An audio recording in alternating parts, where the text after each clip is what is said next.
大家好，ไม่ทรงค่ะมื้อนี้เราอ่อนกันมาด้วยจ้อมกันไล่ลัดความแข่นะคะเนาะหมาย4นะคะเนาะ36นะคะเนาะหมาย36ดีว่า我同意我同意นะคะเนาะ我同意นี่ดีว่าตกลงจ้อมดีว่าพร้อมใจนะคะเนาะ我เธอ同意นะคะเนาะ我同意พร้อมใจนะคะเนาะพร้อมจ้อมนะคะเนาะหมาย37นะคะเนาะ我不懂นะคะเนาะ我不懂ในเฮาอำปองใจเฮาอำเข้าใจนั่นค่ะเนาะ我不的懂我不懂เฮาอำปองใจนะคะเนาะ我不懂วอในได้ว่าค่าเฮานะคะเนาะปู่ในได้เป็น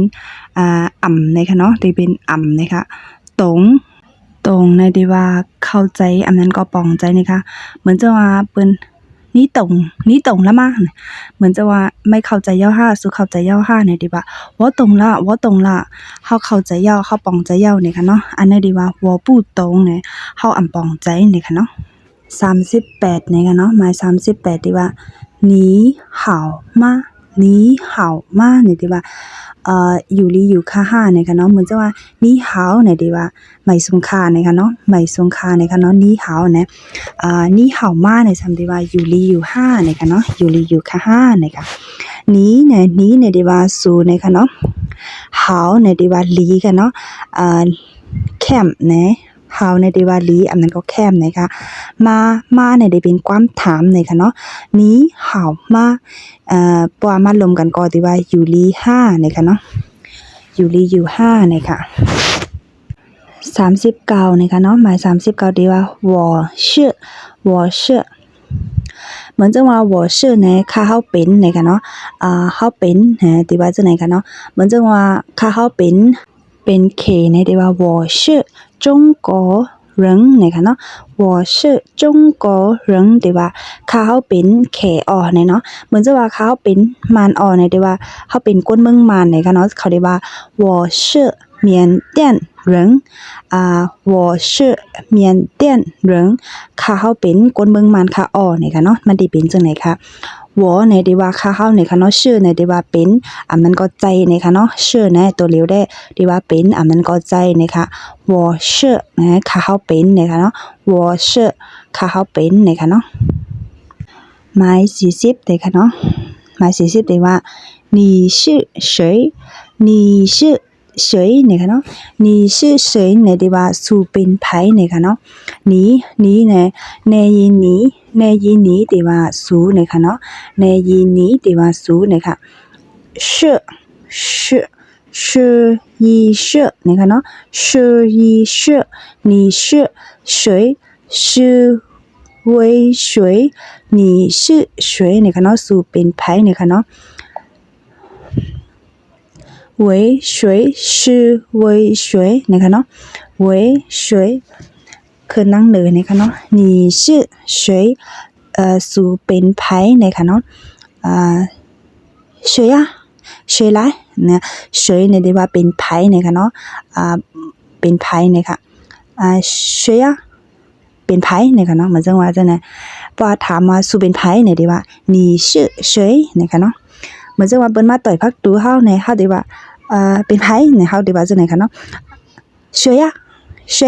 ได้ว่าจังได๋เป็นไผได้ว่าจังได๋คะเนาะหมาย41นะคะเนาะหมาย41ได้ว่า怎么了นะคะเนาะ怎么了เนี่ยได้ว่าเป็นสังขานะคะเนาะเป็นสังเนี่ย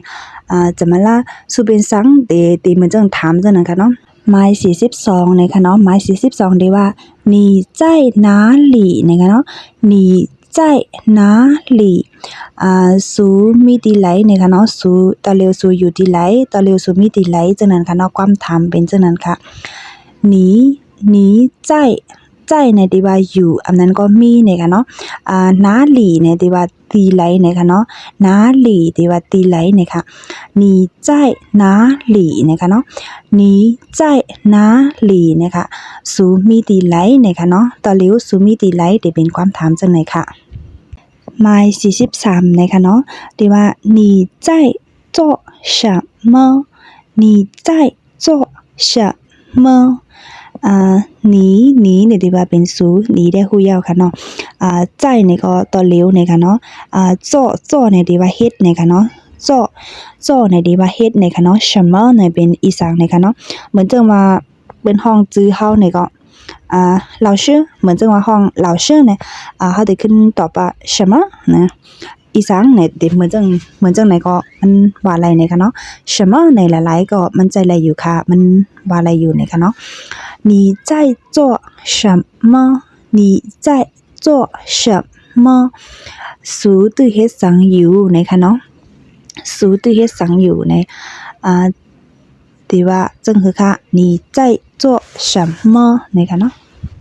你在做什么你在做什么เนี่ยหมาย44นะคะเนาะที่ว่า我需要帮助เนี่ยที่เป็นจอยแถมนะคะเนาะ帮助ได้เฮาย้ำสอนมายาววนว่าที่ต้องไหลอยู่นะคะเนาะ帮助นะคะเนาะ我需要เนี่ยที่เป็นเหมือนจังว่าโลนะคะเนาะเฮาโลอันนั้นก็ใครไล่ก็ไล่ค่ะเนาะโลอันนั้นก็ใครไล่นะคะเนาะ需要เนี่ย我需要帮忙帮助นะคะเนาะ我需要帮助我需要帮助โลตั้งจอยแถมนะคะเนาะ我需要帮助我需要帮助โลตั้งจอยแถมนะคะเนาะหมาย45นะคะเนาะที่ว่า你能帮我吗你ในที่ว่าเป็นสูนะคะเนาะหนังในที่ว่าไล่อยู่5จังนั้นค่ะเนาะเหมือนจังว่าไล่นะคะเนาะบ่ได้เป็นกำมันได้ว่าหน่ายนะคะเนาะ帮我吗帮我帮ไหนก็จอยแถมนะคะเนาะ我吗我ในที่ว่าค่าเฮานะคะเนาะ你能帮我吗จ่องจอยค่าเฮาไล่นะคะเนาะจ่องจอยค่าเฮาไล่นะคะเนาะ你能帮我吗你能帮我吗จ่องจอยค่าเฮาไล่นะคะเอาค่ะมื้อได้ขนายก่อนกุ้ยนะคะเนาะเพราะว่ามีพรดีตอนหน้าพี่น้องใต้เฮาก็อย่าไปลืมsubscribe กดไลค์กดแชร์ปันฟองนะคะเนาะมีไผใครเล่นลิเกใครฮู้ลิเกเนี่ยก็รัดปันพองนะคะเนาะยินจำเนียวค่ะ谢谢大家再见